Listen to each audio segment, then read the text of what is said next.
My stepfather changed the locks to my house and moved his entitled daughter in without permission while I was at work, leading to chaos. Hi guys, so I 32 female recently bought a house of my own. I invited all my family and friends over for a housewarming party a couple of days ago. I invited my parents as well, but I made sure to mention that only they were invited so my mother wouldn't bring her new family along. My parents have been separated for almost 15 years. Almost 2 years ago, my mother remarried Carson. He has a 22-year-old daughter, Vanessa, from a previous marriage. Vanessa is so entitled and everything that I hate. Carson isn't exactly a party to be around either, and it's pretty clear to me that they don't like me. So, I obviously didn't want them to attend my housewarming party because it was an important event for me. In spite of that, my mother brought them along. When I brought it up with her, she told me that she wanted me to bond with her new family, and that it would mean the world to her if we could all just get along. I didn't say much to her on that day because I didn't want to kick up a fuss on the day of my own party. I just let it slide, thinking that I would deal with this later. But then Vanessa started talking smack about my house at the party to all my friends and told me that she could afford a better house on her salary, which was almost half of mine. That annoyed me, and I told her that she was welcome to buy a house of her own because I was sure that her parents would appreciate their 22-year-old daughter finally moving out of the basement. That earned me a lot of laughs, and she went completely red in the face. So I knew that she was pretty embarrassed, but she was the one who had started it, so I didn't really feel too bad about what I said. I had a lot of guests to attend to, so I didn't pay her much mind and went along to talk to other people. After the party ended, my mother lingered even after everybody had left, including Carson and Vanessa. I decided to confront her at that point and told her that I really didn't want her new family around. I was in my 30s, and I was old enough to know the kind of people that I wanted around me and the kind of people that I didn't. Her husband and stepdaughter unfortunately happened to fall under the latter category because they were really unpleasant and disrespectful to me. She told me to just give them a chance and then said that she wanted Vanessa to move in with me for a while because her new workplace was a lot closer to my place than theirs. She told me that if I spent some quality time with her, then I would come to like her. But I shot that idea down almost instantly because I could hardly even tolerate her for one evening. I couldn't even imagine the mental strength that it would take for me to tolerate her for an entire day or even more. She was bratty and had no manners at all, so I obviously didn't want her around, and especially not in my home, which was supposed to be my safe space. My mother tried to fight her way into letting Vanessa stay with me, but I wasn't ready to budge and told her that it was never going to happen so she could save her breath. She left in a huff, and I didn't even bother to talk to her afterwards because there was just no way that I was giving in to her ridiculous demands. But then yesterday, something even more crazy happened. I received a notification from the alarm company which said that my house had been broken into. I immediately rushed back home from work only to find that the locks had been changed and I couldn't even get in. I could hear people on the inside and was about to call the cops when my stepfather Carson opened the door and told me that I needed to stay out because that was my punishment. Apparently, I was lost and I asked him what exactly I was being punished for. He told me that he wasn't going to refresh my memory for me and I had to think of it myself. He had the audacity to give me a hint and reminded me of the instance that I had disrespected Vanessa in my own home at the party the other day. Now he said that they were taking over my house because I'd already had the chance to agree to do it nicely, but I had refused and sent my mother home crying and upset because of the way I behaved with her. Carson told me that he decided that I needed to be taken down a peg or two, and he was going to make sure that it happened. I laughed in his face and told him that I was going to call the police and make sure that he was thrown out along with his daughter because they had absolutely no business taking over my house as if it was some stupid game.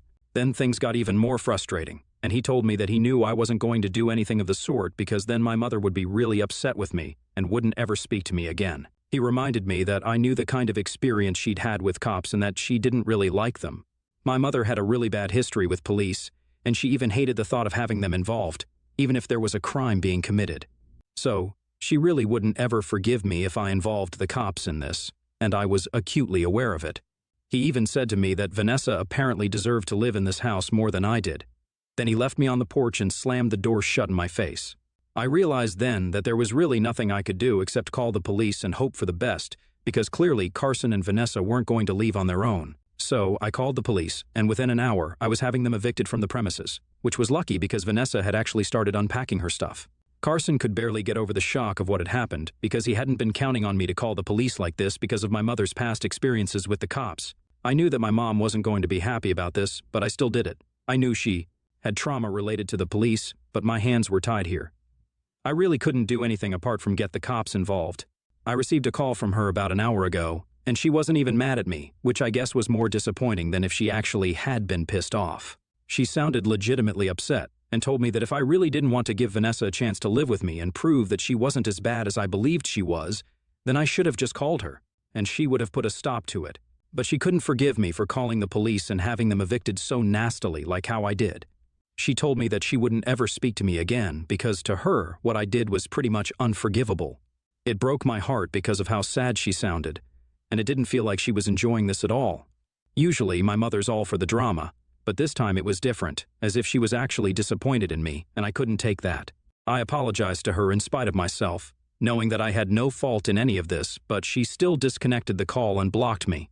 I feel terrible about what happened, but I really can't think of another way that I could have resolved this and had Carson and Vanessa leave my house and me alone without getting the police involved. It was the last resort, and I don't understand why my mother's taking this so hard. I know about my mother's past, and I know that it couldn't have been easy for her. But I feel like she's not looking at things from my perspective either and is being a little too selfish. I didn't intend to hurt her or bring up her past trauma. It just happened, and if she wants to blame someone, then shouldn't it be her husband and stepdaughter who went out of their way to mess with me and stir up trouble for themselves? I just feel horrible. I can't share what happened with my mother here because I don't think it's my place to speak about it, but I still need to know if I should apologize to her or not. AITA for calling the cops on my stepdad and stepsister in spite of my mom's bad experience with cops? Update 1, okay, so I didn't want to talk about this because, like I said, I didn't think it was my place to discuss it without my mother's prior consent. But I think it's okay because this is obviously going to be anonymous, and nobody will be able to figure out who she is just from one Reddit post. Besides, I think it's important to mention exactly why she was so traumatized by cops because otherwise, you guys won't have enough context to come to a conclusion regarding this. Like I said, my mother broke up with my father almost 15 years ago. Her first boyfriend after breaking up was a cop, and I guess you guys already know where this is going. He was literally one of the most toxic people that I, or literally anyone, could ever come across. It was a miracle that he'd managed to string my mother along for more than 2 years.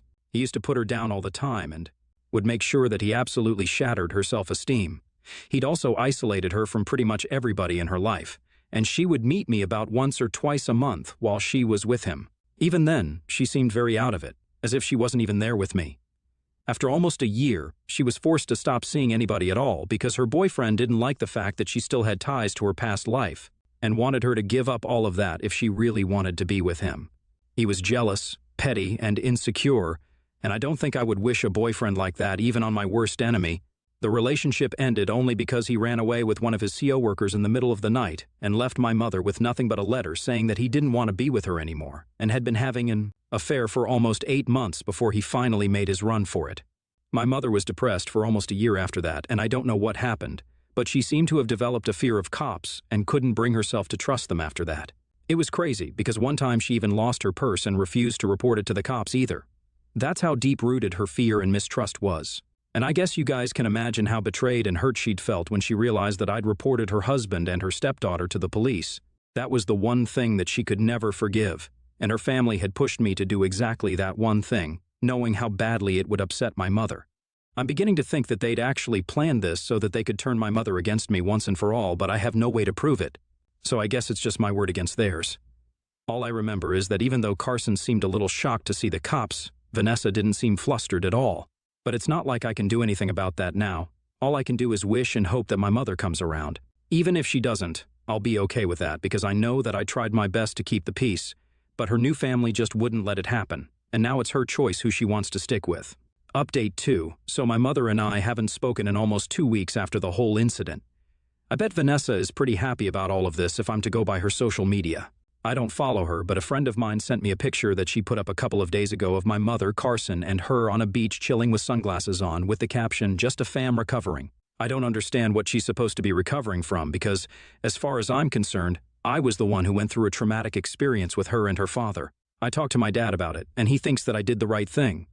What else was I even supposed to do in a situation like that? My dad even told me that a couple of weeks ago, before my housewarming party, she'd even approached him and asked him if he had any places in. Mind where Vanessa could live that were cheap and close to her workplace. My dad's a real estate agent, and he mainly deals with houses that are being sold and not ones being put up for rent. So he told my mother that he couldn't help her out unless she was looking for a place that she wanted to buy for her stepdaughter. She told him that she would if it were up to her, but Carson didn't want to drop that kind of money on a house for a temporary job. That made sense too.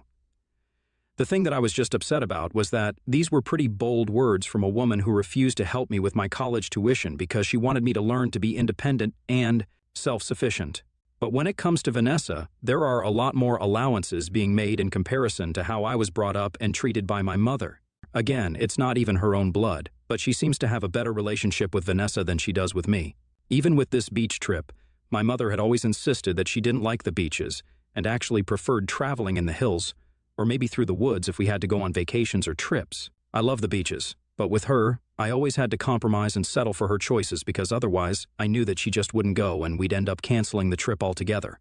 So, it just stings to see that she's ready to make adjustments for Vanessa, but she was never ready to do that for me. I didn't think that this post would bother me as much as it is, but I really took that one hard. It almost feels as if Vanessa has the mother in the family that I never did because my mother was never willing to be that mom for me, and that hurts. I guess I'm going to talk to her when she returns because I just can't stand this weird silence, even if it is to tell her that she's really disappointed in me and that now I don't want to speak to her again. I feel like we need to talk at least for one last time. Update 3. I told one of my friends to tell me whenever they think Vanessa's back from her vacation, and I learned that they came back yesterday. I don't know how I'm going to bring this up with my mother, but I know that I have to get through it somehow. She has blocked me on her social media, so I can't use that to get to her, but she hasn't blocked my number, and I guess I'm going to have to call her. It's going to be hard because we haven't spoken in almost 2 weeks and we aren't really on the best terms right now. My dad thinks that I should give it a day or two before I contact her, but I think she'll answer if I call her right now. She's probably in a good mood from the vacation, so that might lead her to accept my call or something. To be honest, I just want to do this because I feel brave right now, and I want to rip off the Band-Aid as soon as I can while I still have the courage to do it. It's just been 1 day since I learned that my mother is back in town, but I almost feel like throwing up because what if she doesn't answer my call, and this is it? I haven't done it yet because I feel like if she doesn't answer my call, then that'll be pretty earth-shattering for me. I've never had that great of a relationship with my mother, but it was a relationship still. So if I lose that, then I don't know what I'm going to do. Update 4. Okay, so I called my mother finally, and I just got off the phone call after talking to her for almost half an hour. She told me that she wanted to meet me in person after I was done saying whatever I had to say. It was mostly me who did the talking while she just listened to me quietly. It was pretty nerve-wracking to tell her exactly what I thought of her as a mother and just basically talk about everything that I've mentioned in the previous updates, because that's how I really feel. I think it was more important for her to hear that than for you guys. She didn't say much in response but told me that she understood where I was coming from and wished that she had been a better mother the first time around. I didn't understand what that was supposed to mean, and I didn't ask either because I want to save something for our meeting tomorrow. We're getting together for lunch, and I think it's going to be tense and awkward. Even if she isn't awkward, I'm sure that I will be, because even the thought of seeing her in person makes me very nervous. I keep thinking that I'm going to mess something up, and I don't know, maybe something bad will happen. Ever since she got married, I just keep feeling that something is bound to go wrong every time we speak, and so far, I've been right about that. I just hope that I'm not right about it tomorrow. Update 5. Hi, so I'm on my way back home from lunch. I can't go back to work because I really don't feel up to it anymore. I just feel like going to bed after drinking some wine and not doing anything for the rest of the day. My talk with my mother didn't go the way I'd planned or thought it would. It didn't go badly. We did sort out our problems, but the result was the same. This feels like a breakup, but much worse, because it's not some stupid little boyfriend who's dumping me for a younger, hotter girlfriend, but my mother dumped me for her stepdaughter, whom I hate. I don't even know how to begin, but I feel like you guys have been here with me for most of the journey, so you deserve to know what happened. When we met, we hugged and everything, and it was nice and normal for a little while. But then we started talking about everything, and all the ugly feelings of jealousy inside of me came bubbling up to the surface. I told her how I wished that she'd been the mother to me that she was now being to Vanessa, which didn't even make sense to me because she was an adult, but I was just a teenager when I needed my mom to be there for me. I told her that I felt like I deserved to be treated better by her in the past, and that it was really disappointing to see her turn into a completely different person for her new family because I keep finding it very difficult to come to terms with her since she should have been that person for our family. And yes, I'm in my 30s now, but it still feels like the younger me deserved a much better mother than her. The same person, but a different version of it. I could see her eyes filling up with tears while I was saying these things, and it was obviously very hurtful for her to hear it, but I couldn't stop and just went on and on. I didn't really know if I would ever get a chance like this to just talk my heart out, so I needed to make the most of this opportunity. I made it very clear to her that while I did love her, I really did think that she could have been a much better mom to me because she owed me that. Once I was done talking, my mother told me that she truly was sorry that she never put in the same effort for me that she was now doing for Vanessa. She explained that back then, she just wanted to live her own life. My parents got married when they were really young because of pressure from their families and even had me at a relatively young age. My mother wasn't even ready to be a mom when she had me, but my grandparents forced her to take up such a huge responsibility of raising a child even when she wasn't ready for it. When she got divorced, she finally felt like she had some sense of control over her life and became a little irresponsible. By the time her divorce was finalized, I wasn't even very little, and she felt like she could leave me on my own because she believed that I'd be able to handle it. But the truth was that she'd mentally detached herself from the family long before the divorce proceedings had even started. It was sad, but she just didn't feel like she wanted to be a mother and started putting herself first. It was selfish and immature of her, but she just spent so much of her life doing things that everybody else expected and wanted her to do. She just didn't want to deal with that pressure anymore and wanted to do things her own way. She wanted freedom for a while, and unfortunately, that came at the cost of our relationship. But now she finally felt like she was ready to have a family and take care of her people, so she was the mother that she never was for me. Only this time, she was being a mother to Vanessa and a wife to Carson. She admitted that I was right and that she should have been a better mother and wife when she was part of our family. But she got too selfish, and it just didn't work. I thought that now that we had cleared the air, we could go back to normal and we could at least try and build a better relationship. Instead, she told me that she believed it would be best for us to not talk to each other for a while and stay away because, obviously, both of us were going through a lot in our personal lives. And she didn't want that stress right now. She thought that if we took time away from each other, then we would be able to come back stronger or something. Equally asinine. But I knew that the real reason she didn't want to talk to me anymore was because of Carson and Vanessa. They didn't like her being close to me, and I think by now it's pretty clear where her priorities are. So I wasn't surprised, but I was pretty let down because my mother finally had the chance to correct her past and be a little less selfish this time, but she still chose to remain the same way and let me down yet again. It's pathetic, but I really do feel bad because today I honestly felt like we were connecting on a human level. Evidently, I was wrong, and her owning up to her mistakes ultimately meant nothing because she was still going to give me the cold shoulder and act like I wasn't even her daughter so that her new family wouldn't get too annoyed. It's fine though, because now I know that my mother was never really going to be there for me. It's a little sad, but there's not much that I can do anymore. And honestly, she's let me down so many times already that now I don't even feel surprised. I just want to get on with my life now